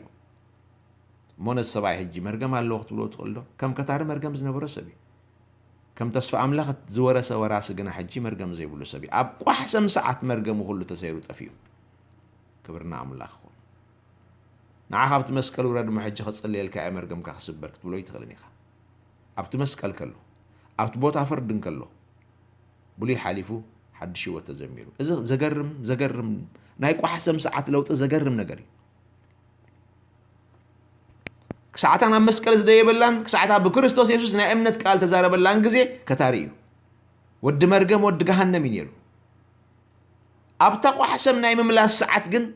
ብክርስቶስ ቃል እምነት ካብኡ ወፅያ ቃል ምስጋር ካብኡ ወፅያ ቃል ምሕረት ካብኡ ምስ ወፀት እዚ ሰብ እዚ ሸዓ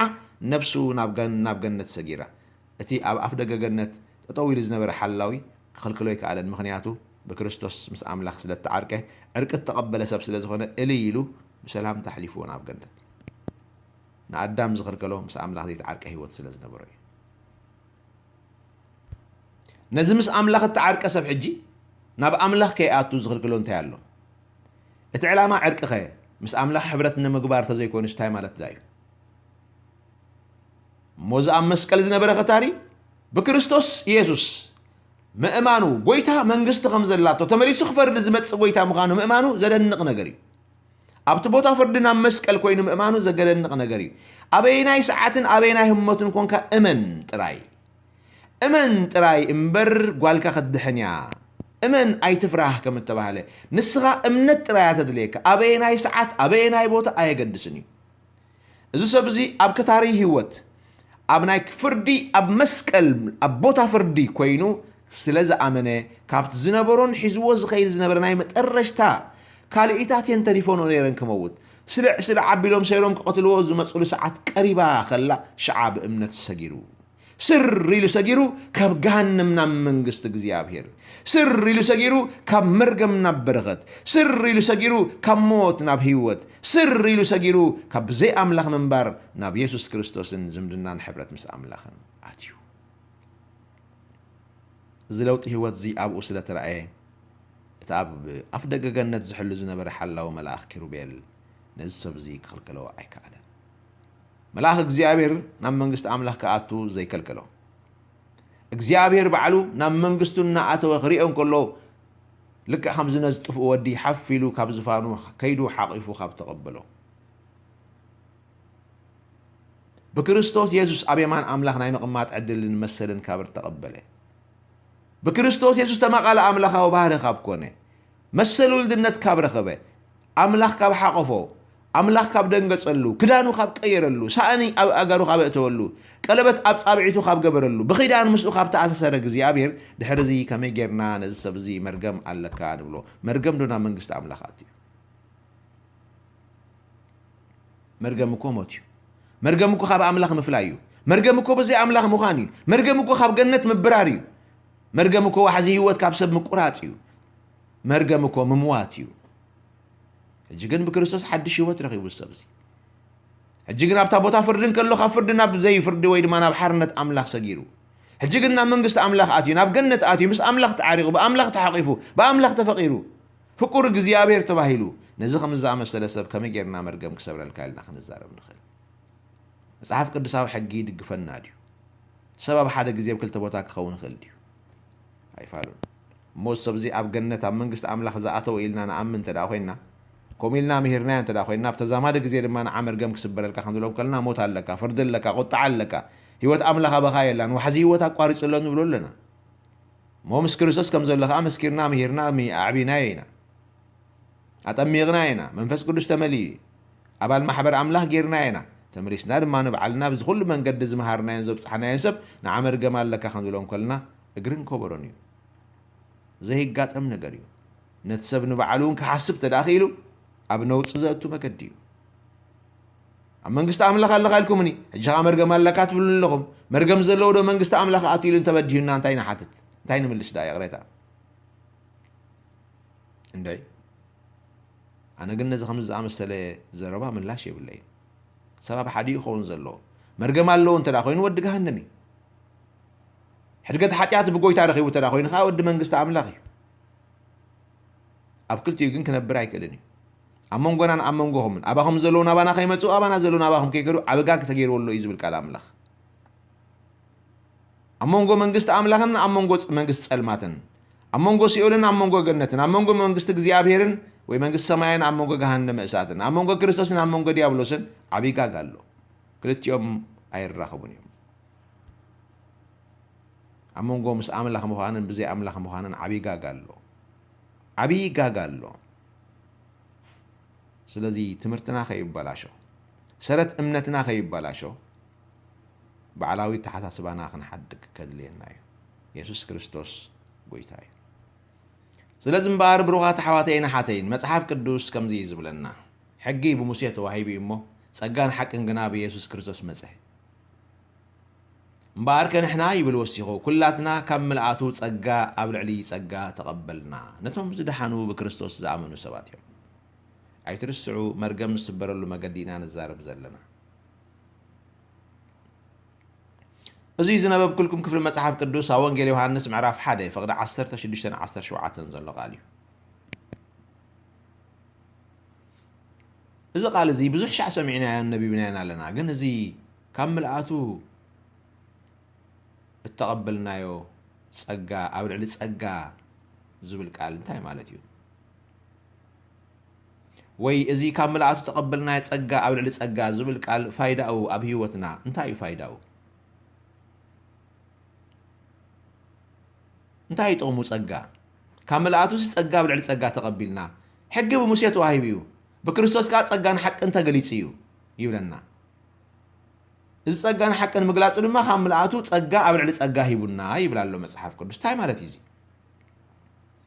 ንኣኻ ነቲ መርገም ክስበረልካ ዝበሃለካ ዘሎ ግን ከዓ ብክርስቶስ ዝደሓንካ ሰብ መጽሓፍ ቅዱስ እንታይ ይብል ኣሎ ካብ ምልኣት ኢየሱስ ክርስቶስ ጸጋ ኣብ ልዕሊ ጸጋ ተቐቢልካ ኢኻ ይብለካ ኣሎ እንታይ እሞ እዚ እንታይ ማለት እዩ እዚ ጸጋ ዝብል ቃል ኣብ መጽሓፍ ቅዱስ ምልስ ኢልና ክንሪኦ ከለና መጽሓፍ ቅዱሳዊ ትርጉሙን ሓቁን ጸጋ ንሓደ ዘይግብኦ ሰብ ዝወሃብ ናፃ ህያብ ምዃኑ ይነገርና መጽሓፍ ቅዱሳዊ ትርጉም ጸጋ ዝብል ቃል ነቓሉ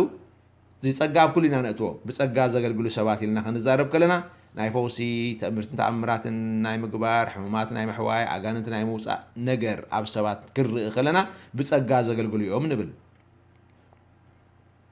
ናይ ጸጋ ህያባት ንብል ናይ ጸጋ ኣገልግሎት ንብል ከምዝን ከምትልና ንጸጋብ ኩሉ ኢና ነእትዎ ግን መሰረታዊ ሓሳቡ ክትሕዝዎ ጸጋ ዝብል ቃል ከም ዘለዎ ሙሉእ ቃሉን ትርጉሙን ንሓደ ዘይግብኦ ሰብ ዝልገስ ዝወሃብ ናፃ ህያብ ማለት እዩ እዚ እንታይ ማለት እዩ እሞ እቲ ዘይግብኦ ኸመን እዩ ዘይግብኦ ዝነበረ ኣነ ንስኻ ኢኻ ንስኺ ኢኺ እንታይ ዘይግባኣና ነይሩ ተተቐበልናዮ ካብ ኣምላኽ ኣየና ናይ ፈውሲ ኣገልግሎት ሕሙማት ናይ ምሕዋይ ተኣምራት ናይ ምግባር ኣጋንንቲ ናይ ምውፃእ ናይ ምልላይ መናፍስቲ ህያብን ጸጋን ኣይኮነን ዘይግባኣኒ ነገር ዝነበረ ንኣይ ግን ዝግባኣኒ ኮይኑ ተዋሃበኒ መሰል ውልድነት እዩ ውሉድ ኣምላኽ ምዃን እዩ ዘይግባኣኒ ግን ብናፃ ተዋሃበኒ ህያብ ምድሓነ እዩ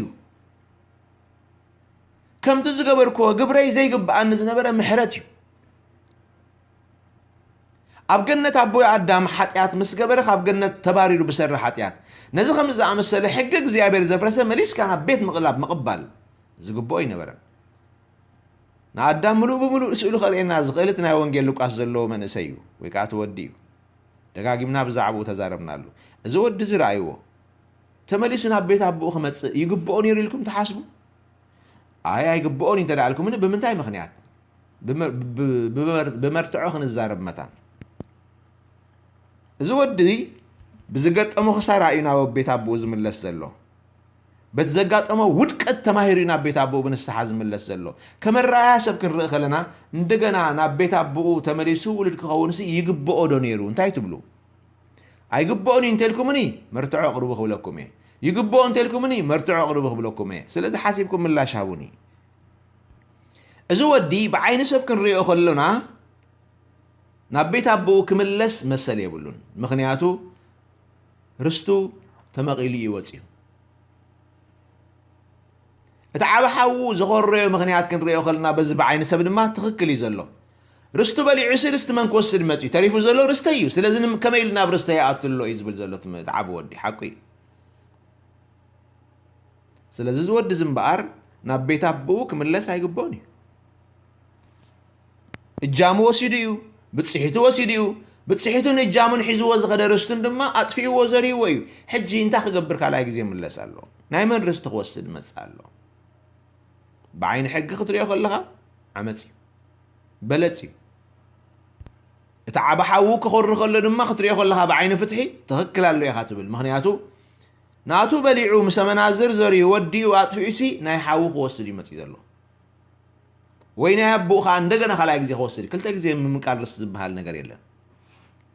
سلازي عامس إن قومس إن سلازي هنا زي قبولا يكونه ناس بزي فتسمع يقبوني بعين حقي أبوغن آتيوه وكوادا أبو فقري وكوادا أبو برتع حاجوس وكوادا أنا زي سبزي بتحوو خمس بلو نعاي حنت بقي حاريت كله عيد فلتني خايلوه نعزقن نزمت في نزراو قنه لا ما حاريت كله أقريمو مغنياتو حقيو أي قبون سلازي غني نحدا زراو نحدا متفئيس إلى أمك تحردلو بعبي فيستان حاجوسن ديق بزبله حاجوسن غير كادما بإللتان بسعسعيتن بتاقعيتن كتقبلو أبينا كناتو عيلو سعير زمت أسابي مسل تعويتو زمت أي مسلن مركوحي زمت أي مسلن كم زا مسله فيستا خد قبر الله خلق أزقن زهرين أطفين بتينون زمت أيو ناتو بلعنا عندما تخبر زمت أيو بعين سقا خطريو خلق أي قبوني ጸጋ ማለት እንባር ከምዚ በዚ ሁሉ መርትዖ ፍጹም ዘይግብኦ ሰብ ይግብአካ ዝብል ጸጋይ እተቀዳማይ ክንቦዝ ጸንሐናት እንታነ ድማ መንሽትንትኖ ሕጊ ሕጊ ካ እንታይ ይብል ሕጊ ጠናኒ ትኺሪ ዝኸይድ ንማንም ገጽሪዩ አይደሉኒ ወይ ካድሓን ማዕለሽ አይብሉኒ ወይ ድሓን ሸለል ንበሎ እንታይ ሞግበር ኮይኑ አይብሉኒ ኣብ ሕጊ ከም ቋንቋ የለን እዚኣ ትገብር ትጸድቕ እዚኣ ትገብር ትኹነኒ ስለዚህ ነዚህ ሰብዝ እንታይ ይፈርዶ ሕጊ ኩነኔ ይፈርዶ ሞት ይፈርዶ ዳግማይ ናብ ቤት ከኣቱ ኣይግብኦን እዩ ይብል ሕጊ ካልኣይ ግዜ ርስቲ ክምቀል ኣይግብኦን እዩ ይብል ሕጊ ምሕረት ክግበረሉ ኣይግብኦን ይብል ሕጊ ምክንያቱ እቲ ሰብ በዳሊ ስለ ዝኾነ እምበኣር ጸጋ ንበዳሊ ንሓጥእ ንመጣፊኢ ንዘራዊ ዘይግብኦ ምሕረት ዝህብ ዕድል እዩ أنا نسخاتكم إن زعدل رستي حج وريش نازلنا رست قدسان كنورس زقب أنا ينبرن حقين تزحتت حتى عن سلزخونو موت يقبؤهم يزولنا حق من ينبار موسى الولو بولي كيدان حقي تقاقيها إلو جزيابير أي كسوني مخنياتو جزيابير بعلو صادق سلزخونه نحقي يصنعو جزيابير حقي يبل تحارقن تقامتيو ጸጋመኒ ኢየሱስ ክርስቶስ ነቶም ዘይግብኦም ዝግብኦም መታን ክኾኑ እቲ ንኣታቶም ዝፍረድ ዝነበረ ብምኽንያት ዘይግብኡነት ዝወሃብ ፍርዲ ኣነ ክቕበል ኢሉ በጃብ ምሕላፍ ህይወቱ ዋጋ ከፊሉ ዘይግባአና ግቡእና ክኸውን ዕድል ሂቡና ስለዚ ጸጋ ማለት ንዘይግብኦ ሰብ ብናፃ ዝወሃብ ህያብ ኣምላኽ እዩ ኢየሱስ ይመስገን እምበኣር ካብዚ ምልኣቱ ካብቲ ምልአቱ ምልአት መለኮትነቱ ምልአት ክብሩ ምልአት ፍቅሩ ምልአት ምሕረቱ ካብ ምልአት ጸጋኡ ጸጋ ኣብ ርእሲ ጸጋ ድርብርብ ዝበለ ጸጋ ድርብርብ ዝበለ ናፃ ህያብን ፍቅርን ተቐቢልና ይብለና መጽሓፍ ቅዱስ ስብሓትና ኣምላኽ እዚ ማለት መጎስ ማለት እዩ ኣብ ቅድሚ ኣምላኽ ሲ ንዘይግብኦ ዝግብኦ ጌርካ ምቁፃር መጎስ ምቕባል እዩ ስለዚ መጎስ ተቐቢልና ኣብ ቅድሚ ኣምላኽ እምበኣር ጸጋ እዚ ናብ ቃል እግዚኣብሔር መፂና መሊስና ክንጨጭሖ ከለና ጸጋ ምስ ተቀበልና እንታይ ሞታ ጸጋ ትብል ዓድያት ስተድያ እንታይ ኣትኸውን ትላኢልና ታጸጋ ምድሓን ኣውሂባትና ሮሜ 3:24 በቲ ብኢየሱስ ክርስቶስ ዝርከብ በጃ ምሕላፍ ብኸምኡ ብጸጋኡ ይጸድቁ ይብለና ስለዚ ጸጋ መቐበል ጽድቂ ኮይኑና ተቀበልናዮ ጸጋ ተቀበልናዮ ምሕረት ጽድቅን ንቕበል ሰባት ተማሒርና ሳላ ዝኾንና ብጸጋኡ ምሕረት ስለ ተቀበልና ተቀበልናዮ ምሕረት እንታ ክንቅበል ሓጊዛትና ጽድቂ ዘይተማሓረ ሰብ ዕዳ ሓጢኣቱ ዘይተኸፍለሉ ሰብ መርገሙ ዘይተሰብረሉ ሰብ ጽድቂ ክቅበል ኣይክእልን ጽድቂ ካብ ኢድ ኣምላኽ ስለ ተቀበሎ ምስ መርገምካን ሓጢኣትካን ናብ ኣምላኽ ምቕራብ ስለ ዘይከኣል ጽድቂ ክንቅበል ንኽእል ኣይነበርናን ምሕረት ኢየሱስ ክርስቶስ በጃነት ኢየሱስ ክርስቶስ ግን ብኡ ብምእማን ብበጃነት ኢየሱስ ክርስቶስ ግን ብምሕላፍ በጃ ኢየሱስ ክርስቶስ ግን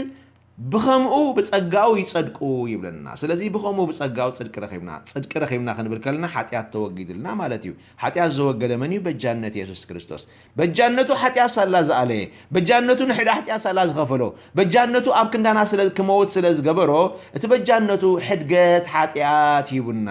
እቲ በጃነቱ ምሕረት ተገይሩልና ብበጃነቱ ናብ ኣምላኽ ክንኣቱ ዕርቂ ምስ ኣምላኽ ፈጢሩልና ምስ ኣምላኽ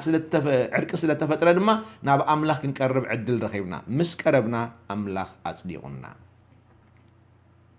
ስለዚ ብጸጋኡ ጽድቂ ተቐቢልና ቆሎሴ ምዕራፍ 2:14 ድማ ነቲ ብሕጋጋት ዝቃወመናን ዝበኣሰናን ዝነበረ ብኢድ እተጸሓፈ ዕዳ ደምሲሱ ከዓ ይብለና ንኡ ኣብ መስቀል ሸንኪሩ ካብ ማእከል ኣርሓቆ እምበኣር ካብ ማእከል ዝርሕቕ ዘሎ ዕዳ ጽሕፈት እዩ እዚ ነይሩካ ዝብል ዕዳ ጽሕፈት ኣብዚ ዕዳ ጽሕፈት እንታይ ኣሎ መርገም ሞት ዝበሃል ነገር ኣሎ ነዚ ማእከል ዝነበረ እምበኣር ብመስቀሉ ጎይታና ኢየሱስ ቀቲሉ ካብ ማእከል ኣርሒቕዎ እዩ ካብ ማእከል ስለ ዝረሓቐ ንስኻን ንስኽን ኣነን ብኡ ብክርስቶስ ኢየሱስ ጽድቂ ረኺብና ስለዚ መርገም ብምንታይ እዩ ዝስበር ዝብል ኣርእስቲ ኢና ነዛረብ ዘለና ብበጃነት ኢየሱስ ክርስቶስ መርገም ብምንታይ እዩ ዝስበር ኢና ንብል ዘለና ብምሕረት ኣምላኽ መርገም ብምንታይ እዩ ዝስበር ኢና ንብል ዘለና ብዕርቂ ናይ መስቀል ዕርቂ መርገም ብምንታይ እዩ ዝስበር ኢና ንብል ዘለና መርገም ብፍቕሪ ኣምላኽ ብሞትን ትንሳኤን ኢየሱስ ክርስቶስ ብንስሓ ናብ ኣምላኽ ብምምላስ ብሕድገት ሓጢኣት ብዳግም ልደት ብሓድሽ ህይወት በዞም መገዲ እዚኦም ናብ ኣምላኽ ዝመፀ ሰብ መርገም የብሉን ሓጢኣት የብሉን ርኽሰት የብሉን ጸዲቑ እዩ ምስ ኣምላኽ ተዓሪቑ እዩ ከምቲ ኸታርም መስቀል ዝነበረ ሎሚ ብገነት ምሳይ ኣለኻ ተባሃለ ኣብ ገነት ጥራሕ ዘይኮነስ ኣብ ናይ ዘለዓለም ህይወትን መንግስትን ኣምላኽ ዝኣተወ ሰብ እዩ መን እቲ ብሞትን ትንሳኤን ኢየሱስ ክርስቶስ ምስ ኣቦ ተዓርቀ እቲ ብንስሓ ናብ ኣምላኽ እተመልሰ እቲ ሕድገት ሓጢኣት ዝረኸበ እቲ ዳግም ልደት ዝረኸበ እቲ ሓድሽ ህይወት ዝረኸበ ብሉይ ዝሓለፈሉ ሰብ ንሱ ምስ ኣምላኽ ስለ ተዓርቀ ጸዲቑ እዩ ስለ ዝጸደቐ ሓጢኣት የብሉን ሓጢኣት ስለ ዘይብሉ መርገም የብሉን ዝርገም ሓጥእ ዝርገም ሓጢኣት መርገም ብሰራሕ ሓጢኣት ይመጽዩ ሞት ብሰራሕ ሓጢኣት ይመጽዩ ሓጢኣት ምስሓት ማለት እዩ ካብ ዕላማኻ ምፍንታት ምውፃእ ማለት እዩ ሓጢኣት ዝገበሩ ሞት ተፈሪድዎም ርጉማት ኮይኖም ሓጢኣት ብሞት ኢየሱስ ክርስቶስ ሕድገት ምስ ረኸበ ድማ ሓጥኣን ዝነበሩ ጸዲቖም ዘይምሑራት ዝነበሩ ተማሒሮም ተማሒርካ ክበሃል ከሎ ዕዳኻ ተደምሲሱልካ ማለት እዩ ዕዳ ሓጢኣት ተደምሲሱ ክበሃል ከሎ ከዓ መርገምን ሞትን የለን ማለት እዩ ስለዚ እምበኣር መርገም ብምንታይ ይስበር ብሕድገት ሓጢኣት መርገም ብምንታይ ይስበር ብሞትን ትንሳኤን ኢየሱስ ክርስቶስ መርገም ብምንታይ ይስበር ብንስሓ ናብ ኣምላኽ ብምምላስ መርገም ብምንታይ ይስበር ሕድገት ሓጢኣት ብምርካብ መርገም ብምንታይ ይስበር ዳግም ልደት ብምርካብ ካብ ኣምላኽ ብክርስቶስ ክትውለድ ብምኽኣል ሃሌሉያ ኢየሱስ ይመስገን ኤፌሶን ካልኣይ ምዕራፍ ፍቕዲ 15 ክሳብ 22 ድማ ብርእሱ ዕርቅን እናገበረ ካብዞም ክልተ ሓደ ሓድሽ ሰመንቲ ክፈጥር ይብል ነቲ ጽልኢ ንሱ ከዓ ሕጊ ትእዛዝ ብስርዓት ስዒሩ ብመስቀሉ ነቲ ጽልኢ ብኡ ቀቲሉ ንኽልቲኦም ብሓደ ስጋ ምስ ኣምላኽ ኣተዓረቖም ንኽልቴና بو بحد منفسنا بأبو مأتوي زلون نخان آخاتكم رحوقا زنبركم متيو سلام بسركم نتم قرب زنبرون سلام بسرهم مبارسي نسخاتكم أبتي يسوع كريستوس بعلو من ما أزنو زخنه مسرت نبياتنا حوارياتن تندقكم دقيم دق عدوم نقدسانن سدرابيتون أملاخن يخوم منبر أغايشن مسعثنياتن أيكونكمن أبو بزلوت هنص أبو غويتا قدست بيت مقدس كخون من انت كخون النات أساسره يعبيو نسخاتكمن أبو محضر أملاخ بمنفسكم تكونوا حابيركم تهنص اللهم بالقال እግዚአብሔር سبحاتنا أملاخ يكون ስለዚህ በአርብ ሞት ኢየሱስ ክርስቶስ ሰብ حدش ፍጥረት ይረክብ ወይ حدش ፍጥረት ይኸውን بموت ኢየሱስ ክርስቶስ ሰብ ህያው እምኒ ኮይኑ ኣብቲ ክርስቶስ ባዕሉ እምኒ ማዕዝኑ ዝኾነ ህንጻ ተሰኺዑ ቅዱስ ቤት መቅደስ ክኸውን ይህነጽ ይስራሕ بموت ኢየሱስ ክርስቶስ ሰብ ኣብቲ መሰረት ነቢያትን ሐዋርያትን ዝኾነ ባይታ እምነትን ምድሓንን ይንበር ይቕመጥ ኣው ይህነጽ ሰብ بموتن تنسان ببجانة يسوع كريستوس مس دق عدي مس دق سماي ود عدوم نقدسان كون مسل ويكا زيغنت سماي يقبل سب بموتن تنسان يسوع كريستوس مس أملاخ مستعركه بيت سب أملاخ أبل سدرا بيت أملاخ كون مسل يقبل مو حدش سب نزغونه سب أبت كريستوس بعلو ابن مأذون زغونه هنصا يهنص نزلو سب أبل علي مسرت نبياتن حوارياتن نتقمط سب عدو سماي زغونه سب سماوي زغنت نتقبل سب سدرابيت أملاخ أبال سدرابيت أملاخ زغونه سب كاب ماكل سدراو صيخا رغوم يخا خطبلو تخيل دو يخا سدرابيت أملاخ نمخان أبال سدرابيت أملاخ نمخان زأتون زبقعن منيو تدم أمونغو أملاخن زنبر بأسن تصلئن نزل عالم زوجد مني اتدم بلي منتو حليفو حدش سبك خون زقبر مني اتدم سماوي زقنت كركب زخالو مني اتدم أملاخاو سدرا بيت النت كورس زخالو مني اتدم حتياتي قرز بلا مني اتدم نمرقم السبر من يؤتدم نتحاتئ زتصدقو محرت زقبلو محرت زهابو حدقت زهابو من يؤتدم كاب عداقا مرقم زوصو برغت أبراهام كسع كورس زغئل زقبرو من بجانة يسوس كريستوس اتدم مونسخا زغلو رخب كايديخا هو بمنتاي بتصقاو كمل آتو تصقا قبل تصقا بمقبال بمغنيات بجانة يسوس كريستوس بتدم حدش سبدي خانسخا حدش فترة ديخا أول كميلكا هونكا سالات دم أبت كريستوس بعلو امن ما أزون زغونا هنصا هياو امن هونكا تسريت كان تقميت كان دلخا أول بمغنيات منتاي بمغنيات يسوس كريستوس بتدم أبي عدها سماي دك عدها قدسان كميل كارخب كايو سالات دم سال عرق يسوس كريستوس سدرا بيت لك هادي هو أين أي سدرا بيت أملاخ نسخها ولد أملاخها هو بمنتاي كونكا بتدم بتعرقي بموتن تنسان يسوس كريستوس سلازنا أخا مرقم لك هادي يبلين كميل خيدو حاتياته يقرأ مستبح عليه حدقت حاتيات مسترخبكو حاتياتك تدمسي سلكا داقم أنا أيفردكاني مسبلني اتزفكرني حدقت حاتياتي بكال لغو مسبلني حاتياتي تدمسيسو اتزفكرني حجي لومي أب جنة مسيال لغا مسبلني أنا ودع عد قدسان وراس أملاخ كوينة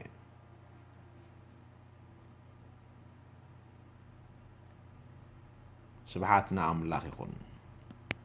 سلازي أنا مرقمي بالليل دم ودو يسوس كريستوس دم خاب كل حاتياتنا ينصحنا تباهيلو تصحيفو سلازلو اتدم كاب كل حاتياتي سلازنصحني حاتياتي تحاصيبو خيدو مالت مرقمي مسو خيدو مالت يو ካብ ሓጢያት ተፈልዩ በይኑ መርገም ክጸንሕ ዘኽእሎ ተኽእሎ የብሉን ሓጢያት ምስ ተደምሰሰ መርገም ከዓ ምስ እዩ ተደምሲሱ ሓጢያት ምስ ተወገደ መርገም ከዓ ምስ እዩ ተወጊዱ ምኽንያቱ ኣብቲ ሓጢያት ዘይብሉ ባይታ መርገም ስለ ዘየለ መርገም ድሕሪ ሓጢያት ዝመፀ ጓና ስለ ዝኾነ ንመርገም ሒዝዎ ዝመፀ ናብ ዓለም ሓጢያት ስለ ዝኾነ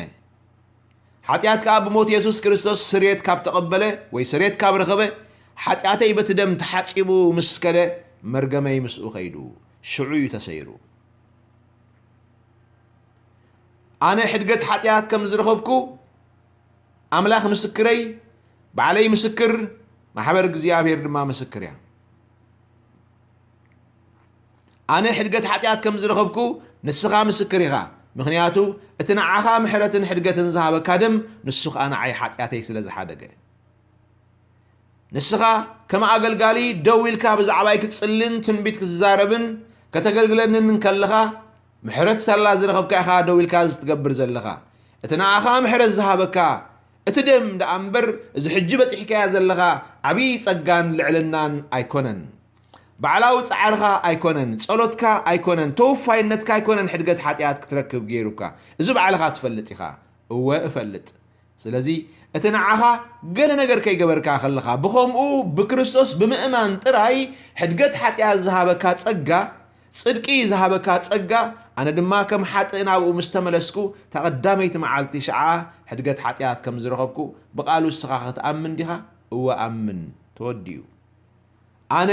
ብምእማነይ ምኽንያት ሽዑ ሕድገት ሓጢያት ከም ዝረኸብኩ ተኣምን እንተ ደኣ ኮይንካ መርገመይ ከዓ ሽዑ ምስቲ ሓጢያተዩ ተሰይሩ ኸይዱ ኻባይ ክርስቶስ ወራስ በረኸት አብርሃም ምን ትኸውን ኣብ ክንዳይ ኣብቲ ናይ መርገም ቦታ ኣብ መስቀል ተሰቂሉ ካብ መርገም ሕጊ ከም ተሻየጠኒ ገላትያ 3:13 ይምስክረለይ ስለዚ እዚ ከተኣምን ዲኻ እወ ኣምን ከምኡ ተኣምን ተዳ ኮንካ መርገመይ ሽዑ ተወሲዱ ኢልካ ተኣምን ኣነጻጽራ ምስቲ ይጽልየልካ ዘሎ ገልጋሊ ምስቲ ዝንበየልካ ዘሎ ገልጋሊ ንስኻን ንሱን ረኺብክሞ ዘለኹም ማዕረ ወይ ድማ ሓደ ዝዓይነታ እምነት በታ እምነት እያ ድማ ሓደ ዝዓይነታ ናይ ምድሓን ዕድል እያ ሕድገት ሓጢያት ዓብን ንእሽቶን ኣይብልን እዩ ሕድገት ሓጢያት ቋንቋን ዘርእን ኣይፈልን እዩ ሕድገት ሓጢያት እስኻን ንስኽን ዝብል ሌላን ጉሌላን የብሉን ብምእማን በኢየሱስ ክርስቶስ ናብ ኣምላኽ ንዝመፁ ዘበሉ ኩሎም ሞት ኢየሱስ ክርስቶስ ብማዕረ ሓጢያቶም ይቕረ ይብል بمعرة حدش سبات يقبرهم بمعرة نخلهم بليوم يحلفوا بمعرة نخلهم مرقم من حتى من يقريلو كبعداغا مرقم تشايتو ناي أملاخن زخونو تريت أملاخ رست أملاخ جنزب أملاخ يقبرهم سلازي نسخة معرة تاناتي خبرتا امنت التمغلكا مدحان التمغلكا السبيخة سبحاتنا أملاخ يخون أنا قلقالس لازخونكو نسخة تراس لزخونكا أباينا بخان ناي امنتن ناي مدحانن ناي سريت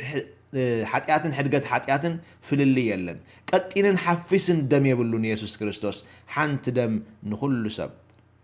بمئمان نابون زمت زبل خل سب حدا عينتا خبرت زلاتا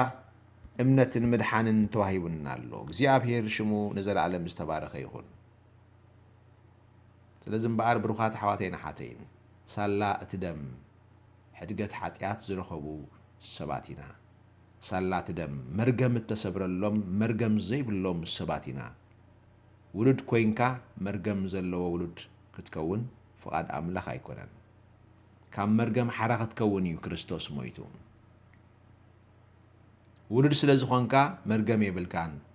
كريستوس ولد نخجبركا أم مسكال كاب